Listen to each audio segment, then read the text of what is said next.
لصالي 1380 پیاوێک لەدایک بوو بە ناوی سلاح الدینی ئەیوبی کەوا کوردێکی مەزنە ئێمە فەخر و شانازی پێ دەکەین تەماشا دەکەین سلاح الدینی ئەیوبی کابرایەک بۆ پڕ بووە لە ئەدەب و لە ئەخلاق هەم لە جەنگدا هەم لە ئاشتیدا تەماشاکە لە جەنگدا کە ئەو پیاوە دەبینێتن پیرەژنێک جەنگ ڕادەگرێتن لە بەرامبەر کافران کە پیرەژنێک داوای لێ دەکاتن لەبەر ئەوەی لەبەر دەنجی تۆپەکان خەریکە ئافرەتێک منداڵی دەبێتن منداڵەکەی لەبەر دەچێت لەبەر دەنجی تۆپەکان بەڵام سلاح الدینی کورد سلاح الدینی ئەیوبی ڕەزا و ڕەحمەتی خوای لەسەر بێ کە پیاوێک کە ئەمڕۆکە کوردانی خۆمان بەداخەوە بە ناوی حیزبی ئەولا ئەولا هەز دەکەین سوکایەتی پێ دەکەن و لە شخصیاتی سلاح الدینی ئەیوبی دێن نەخوارێ بەداخەوە بەڵام ئەو پیاوێکی ئەوەندە گەورە بە بەوانە نایەتە خوارێ بەڵکو تەمەشاکە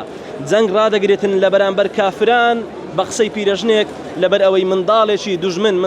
ئافرەتێکی ناو دوژمن و منداڵێکی دەبێت لەبەر دەنجی تۆپەکان منداڵەکەی لەبەر دەچێت تەمەشاکە ئەوە هەڵوێست و ئەوە ئەدەب و ئەخلاقی سلاح الدینی ئەیوبی ڕەزا و ڕەحمەتی خوای لەسەر بێتن لە بەرامبەر کافرانیش لە ناو جەنگدا و هەروەها لە دەرەوەی جەنگدا لە ئاشتیدا لە خۆشیشدا هەمان ئەدەب و ئەخلاقی هەبووە لەبەر هەندی ئەوانە فێرمان دەکەن کە ئەدەبی مسلمان ئەدەبی هەبێتن ئەخلاقی هەبێتن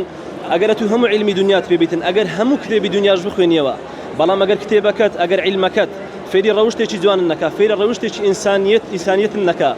فێری ئەدەب و ئەخلاقت نەکا بەرامبەر مسلمانان فێری سیلەی ڕەحمت نەکا بەرامبەر مسلمانان بەڕاستیەوە کتێب هیچ ئیسفادەیەکی لەبوو مەنیە